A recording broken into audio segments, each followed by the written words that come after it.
Hermosa canción de Lou Reed. Y bueno, nuestro compañero Jonathan Pérez, después de una ausencia, acaba de llegar aquí a la cabina virtual. Buenas noches, Jonathan. Oye, de una ausencia de dos programas, ¿no? De dos programas que nos dejaste aquí, pero pues ya estás de vuelta. Y bueno, voy a introducir el tema porque hoy vamos a estar tú y yo en la mesa política solos.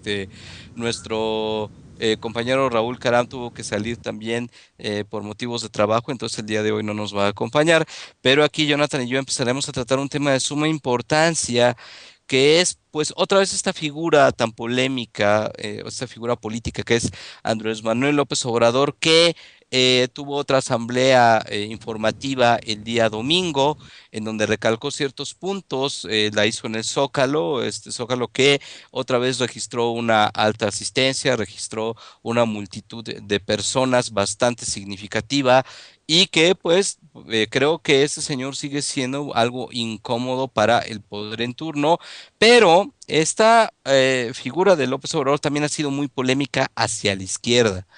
Algunos, bueno, como los hemos estado discutiendo y creo que se tiene que volver a tocar el tema otra vez porque, bueno, ahora salió con algunas nuevas propuestas, manteniendo más o menos la lista de acciones que había dicho desde la anterior asamblea, y ahora ya incluyó también, por ejemplo, ir a dejar un documento al Senado.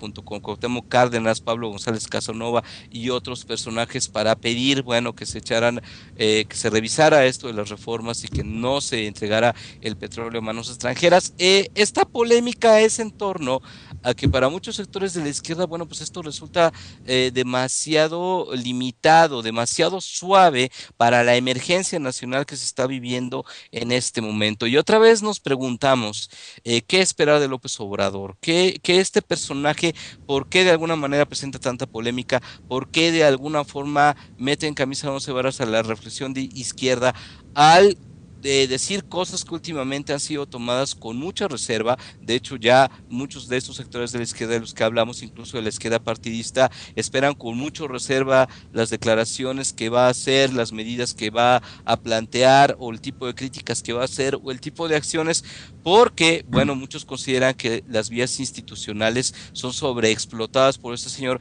en tiempos en que estas vías han demostrado de alguna forma, o de muchas formas más bien, han demostrado ser totalmente inviables, ser totalmente poco eficaces cuando se trata de hacer presión sobre el poder para lograr echar atrás toda esta serie de reformas y toda esta serie de programas que se nos vienen encima y que definitivamente no van a traer ningún bien al país, como lo hemos estado analizando a través de las secciones y de las mesas políticas, secciones como la de economía, por ejemplo, y de las mesas políticas de sincronía. Entonces, el tema otra vez candente, polémico. ¿Qué pasa con López Obrador, Jonathan? ¿Tú cómo lo ves? Todos, ¿no? Se están preguntando, nos guste o no, y vuelvo a reiterar, nos caiga bien o no nos caiga bien López Obrador, lo apoyemos o no lo apoyemos, todo el sector de izquierda, el sector de nuestro actual sistema de derecha conservador, está pendiente de lo que Andrés Manuel está diciendo y de lo que Andrés Manuel está proponiendo. Al final, el tiempo, a mi punto de vista, Ulises, le ha dado la razón siempre a López Obrador. No creo que esto sea porque él sea una persona, sea un vidente, un iluminado, ¿no? O un mesías tropical, sino que simplemente conoce la historia, conoce al país y conoce perfectamente bien el sistema que nos está dominando y por supuesto las reformas que de alguna manera se dictan desde el extranjero. Conoce muy bien la política mexicana, es un político en toda la extensión de la palabra. Y lo que creo aquí es que, por ejemplo, si nos vamos al sector de izquierda, causa mucho, de alguna forma incomoda. En el sector político de izquierda vemos como los chuchos y mucha gente pues lo ataca, ¿no? Y lo está atacando constantemente. Pero el tiempo le da la razón porque ahora quien ataca al PRD ya no solamente es López Obrador, también Marcelo Ebrard lo ha hecho. Marcelo Ebrard ha hecho últimamente declaraciones muy fuertes hasta en el nivel de decir que el PRD ya se está pareciendo más al PRI que el PRI mismo.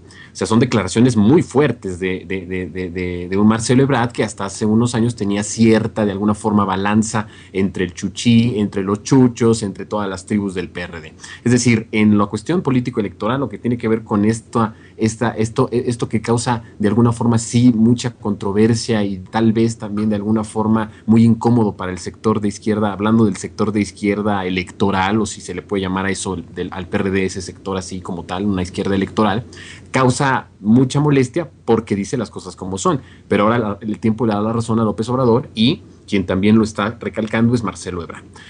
Por el lado del sector de izquierda más, no me gusta tampoco utilizar la cuestión radical, pero sí que pide acciones más concretas. Hemos aquí nosotros anotado muy puntualmente que creo que el movimiento hasta el día de hoy da nada más para lo que se ha propuesto.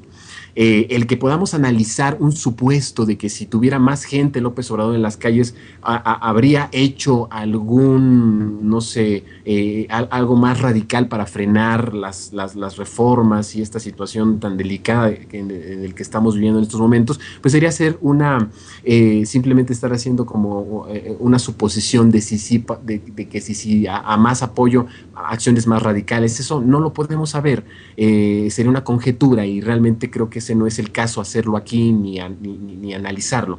El hecho es lo que es, y lo que es que aunque sigue siendo el político, como tú dices, el que más incomoda, el que sigue dictando una agenda política, nos guste o no, porque a mi parecer, todo este freno así abierto del IVA a los alimentos y a las medicinas fue por López Obrador, porque fue la persona que estuvo diciendo siempre, alertando sobre esta situación, y que se han parado muchas reformas.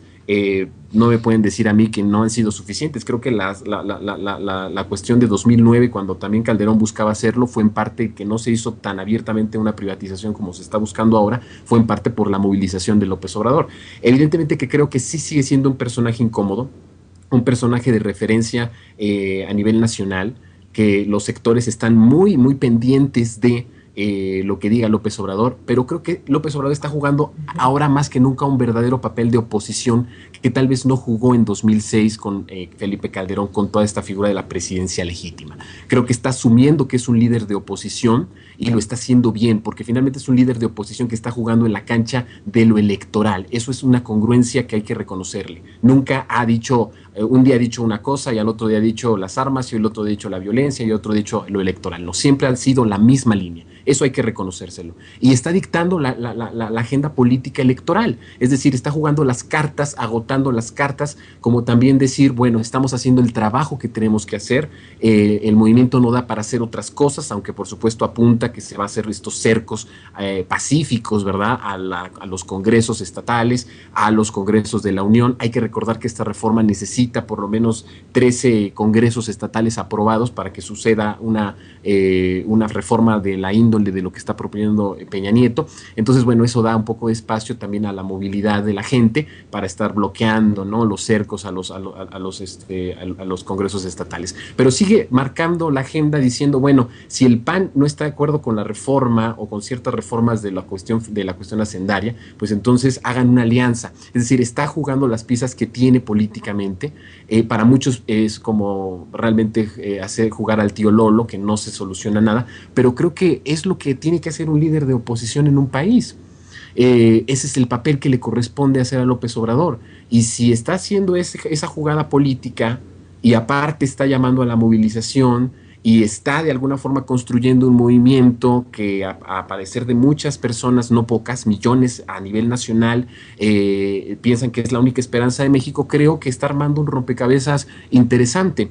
Obviamente, para todos que quisiéramos acciones que pudieran parar contundentemente ciertas cosas, pero creo que el llamar a acciones más contundentes no pararían la decisión de las élites que no son ni siquiera mexicanas sino internacionales, no las pararían y lejos de eso se abriría la puerta a una verdadera represión, a los sectores sociales. Y creo que lo que menos queremos en este momento es ese tipo de violencia. Si de por sí ya estamos en un lugar crítico y de por sí ya estamos en un estado muy crítico en cuestión de violencia y ha sufrido mucho el país, creo que la responsabilidad de López Obrador no debe de ser con la cabeza caliente, sino al contrario, con la cabeza bien fría, y tomar las decisiones pertinentes de lo que tiene como movimiento, de las acciones políticas que puede hacer, estos llamados a las cámaras de diputados, a la Cámara de Senadores, dejar un registro de quiénes son los que votaron a favor de las reformas que perjudican al país. Creo que es importante hacerlo, y es un trabajo de todos, no solo es un trabajo de López Obrador, es decir, él puede proponer eso y de nosotros depende que esa lista que él ha llamado esa lista negra de estos personajes que de alguna forma están en contra del pueblo, será trabajo de nosotros como medios alternativos o como ciudadanos conscientes, irla pasando, que la gente, la población o el grueso de la sociedad la conozca. Es decir, creo que estamos en un momento muy crítico, creo que las acciones son congruentes, son acciones, ya lo habíamos dicho en otra ocasión con Marta, coincidíamos ella y yo, en que son realistas, y creo que está jugando su papel de oposición. Yo no sé qué más quieren que haga López Obrador o que llame a ser López Obrador, ¿no? Esos sectores que piden más acciones contundentes. Creo que no es el momento en estos momentos de realizar acciones más contundentes porque no hay un apoyo más generalizado de la sociedad, y esto se presta nuevamente a que la gente diga, no, pues son minorías, ¿no? O son gente que no representa un grueso de la sociedad tan grande como para que se les tome en cuenta. Lo que ha pasado con los maestros, por ejemplo, ha sido eso, ¿no? Han dicho, sí, es un movimiento, sí están en contra, pero no es la mayoría de los maestros que están en la calle. Entonces creo que lejos de ayudar con acciones más contundentes, perjudicaría muchísimo a la sociedad.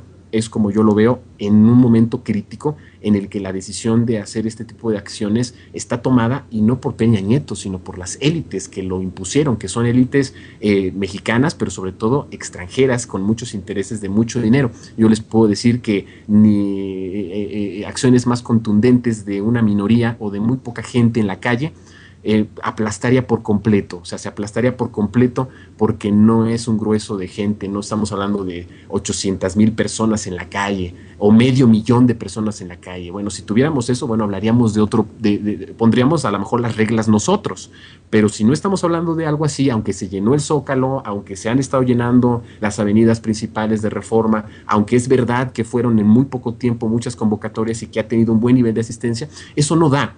Eso es un músculo que tiene López Obrador, pero eso no quiere decir que la mayoría de la gente esté concientizada de que tiene que salir a la calle a defender algo que le pertenece. Ese nivel de conciencia aún no lo tenemos, o si lo tenemos, no se está demostrando en las calles. Y creo que va a ser muy fácil para las élites poderosas internacionales y nacionales aplastar un movimiento López Obradorista que tiene a 40,000, 50,000 o 100,000 personas en la calle. Creo que lo único que podríamos lograr con eso es llamar a la matanza, llamar a la represión, llamar a que se elimine por completo a la gente que está saliendo, que está activa, y creo que López Obrador tiene que cuidar eso si está pensando en formar un movimiento de dimensiones como lo que pienso yo que es Morena y que puede de alguna forma ir jugando políticamente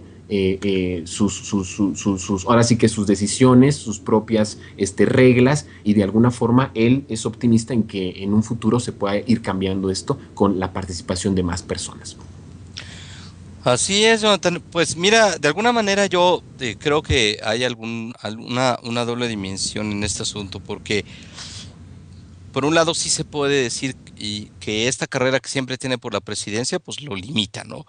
Es decir, ya habíamos discutido antes, incluso César Iglesias en alguna parte desde su sección también había entrado en esta polémica, pero yo creo que es un sujeto que siempre continúa en campaña. Es decir, siempre ha tenido la expectativa presidencial, la expectativa de las elecciones, siempre ha tenido de alguna forma en el escenario futuro, el volver a postularse. Yo creo que igual y va por la tercera, y desde este punto de vista, yo creo que esto pues más bien puede ser una limitante. Me pregunto si en realidad, Jonathan, más allá que de un cálculo político eh, de decir que no se le puede pedir nada más, es decir, sí, estoy de acuerdo en que esto, de alguna forma, esta vía que ha escogido hacer las cosas lo limita, pero creo que de alguna manera sí tendería o podría estirar un poco la liga dentro de esta misma perspectiva para por lo menos cambiar o modificar algunas acciones que pues la verdad resultan más bien de un peso muy simbólico y muy leve con respecto a todo lo que viene. Por ¿Como ejemplo, cuáles tú harías, por ejemplo, Ulises? no, o sea, empezando por las de él, ¿no? Ajá. Apagar un apagón de luz, ¿no? Ujú, ujú. Este, ¿cómo se llama? Bueno, estos bloqueos que quiere hacer, ¿no? Que bueno, ya de alguna manera con la movilidad que tienen las sesiones, pues ya es un poco de alguna forma simbólico más que nada, es decir, expresión mediática acerca del descontento, pero pues puede que no pase de ahí, lo cual es importante, no está de más, pero pues bueno. Ahí está, y qué otra cosa, bueno, lo de las redes sociales, en fin, una serie de acciones que solamente están a este nivel simbólico, que son muy probablemente bastante limitadas, ¿no? Tú me preguntas cuáles podría ser. Por ejemplo, mostrar más apoyo que el que ha tenido hacia otros grupos, ¿no? Yo creo que mucho de esto tiene que ver con ese temor o con esa limitación que le provoca estar perseguido por los estereotipos y los clichés mediáticos que tanto le hicieron daño. Y creo que más que el cálculo político, Jonathan, esto puede tener mucho más que ver, ¿sí? Con Ujú. esta limitación, con este temor y con este cuidado escrupuloso, casi paranoico de la imagen que puede que ya tenga, porque está ahí la expectativa presidencial constantemente.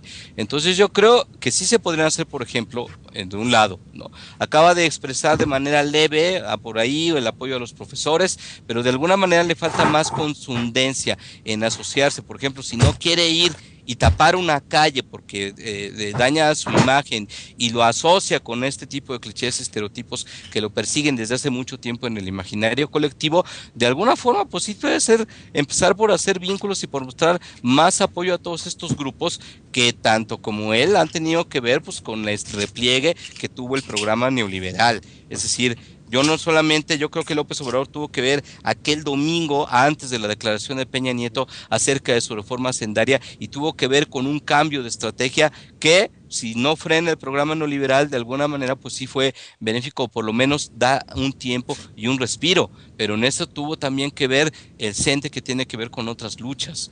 Entonces Sí. yo creo que esa es una de las cosas, reconocer otro tipo de luchas que están siguiendo una vía a la que él le teme, ¿no? Como, porque no es un líder social, o sea, es un político mexicano que roza el liderazgo social, pero que de alguna manera está posicionado en las vías institucionales. Y otra cosa, Jonathan, no se trata tanto de proponer cosas bueno, sí, sí se trataría de pensar en cómo ampliar este espectro dentro de las limitaciones de la lucha pacífica que él plantea.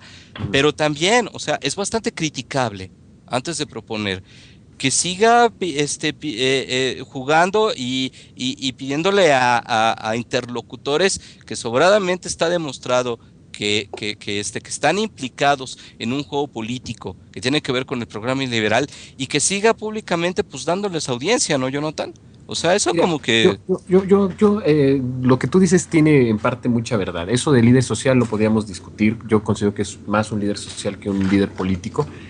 Siento que incluso su ex asesor lo califica más como un líder social y él es una persona que sabe mucho de esto porque es ex asesor de otros que fueron candidatos y que ahora son presidentes. Pero eso es una cuestión que podemos discutirlo después. A lo que me voy es que el pecado tal vez de López Obrador es que asume que él es la persona que puede representar políticamente, electoralmente, un cambio que beneficie a las grandes mayorías que han estado desprotegidas por mucho tiempo. Creo que ese sería el gran error de López Obrador. Realmente él considera que Morena es la única posibilidad de que México salga adelante. Y el problema no tanto es ese, sino que millones, Ulises, lo creen también. Y creo que Andrés Manuel asume una responsabilidad que podemos calificar en este caso como tibio o no, pero es finalmente una responsabilidad de alguien que se asume como que puede ser la única posibilidad de que se abran al menos vías democráticas en este país o dejar alguna semilla de democracia en este país para que las cosas mejoren en unos años. Creo que en ese sentido sí está en campaña López Obrador, sí se cuida mucho, sí creo que va por una tercera candidatura, pero creo que eso no es pecado, creo que es un ciudadano que legítimamente quiere ser presidente, pero creo que no lo mueve, esas son las intenciones y creo que es ahí donde podemos rescatar que no lo mueve una ambición vulgar al poder, creo que lo ha demostrado, creo que en realidad es sincero en querer cambiar las cosas para este país, en verdad le duele al país, creo que no puede ser tan hipócrita como para viajar tantas veces a nuestro país como la persona que más lo ha hecho en los últimos años, o yo te puedo decir que realmente en la historia de nuestro país no hay alguien que haya recorrido tanto el país como lo ha hecho él y recoger los sentimientos de la gente, realmente le duele el país y creo que ese es tal vez el pecado de López Obrador, asumir que él puede cambiar las cosas y que si nuevamente se envuelve en cosas que pueden perjudicarle, se le va a cerrar la puerta para que por medio de él hubiese o pudiera haber un cambio. Sí estoy de acuerdo que tal vez hace falta más apoyo a ciertos movimientos, estoy de acuerdo en esa circunstancia, pero el que él se involucrara en una lucha un poco más, digamos, más contundente tampoco le ayudó en el sexenio de Calderón para poder buscar la candidatura incluso. En 2012. Creo que hubo un desgaste muy fuerte. Ahora creo que la sociedad misma, si está ya en un nivel de conciencia como se presume muchas veces que estamos, pues creo que puede empezar un movimiento sin López Obrador. Y entonces obligar a López Obrador a entrarle a ese movimiento. Creo que hay otras alternativas. Creo que es muy fácil echarle la culpa a López Obrador, decir por qué no propone esto, por qué no hace lo otro. Pero creo que si la sociedad ya se asume como muy madura, o la propia de izquierda o progresista se asume como muy madura, pues creo que podría empezar a hacerlo sin López Obrador. Y en No, todo bueno, caso, enseñarle una lección a López Obrador y que él se sumara a esto. Pero no, creo que tanto como echarle la culpa tanto de que por qué no propone eso, o por qué sigue cuidándose de los medios. Pues la respuesta es porque se está cuidando, porque sí quiere ser presidente, y creo que eso no es un pecado. Creo que es sí, muy pero legítimo. tampoco, Jonathan, es un pecado la crítica y con esta crítica empieza esa acción y esa presión popular hacia un personaje que sí, por estar aquí tiene que ser objeto de señalamientos y no nada más se trata de estarle echando la culpa, o sea, no hay que confundir la crítica a un personaje político importante con una culpabilidad o desplazamiento de la responsabilidad, pero ese también es un Tal vez no fenómeno tuya, político. Luises, pero los comentarios de gente que he escuchado, de gente muy radical en ese aspecto, sí es casi culpándole de que ya no lo sigo porque él es el culpable de que México esté así, de que no se haya respetado sus Ah, frutos bueno, pues sí. electorales. Hay mucha gente que piensa de esa Ah, forma. no, no, sí, y es gente de derecha e incluso de extrema izquierda en algún momento y con la cual tuvimos fuertes discusiones en los procesos electorales. Pero bueno, Jonathan, pues yo creo que quedó caliente el tema y con muchas alternativas y ya nos estaremos viendo en estas mesas políticas otra vez. Por el momento nos vamos a música otra vez con el señor Lou Reed para terminar este homenaje en esta semana que le hemos estado haciendo a este difundo musical de lujo. Adelante, Carlos Garza, nuestro productor.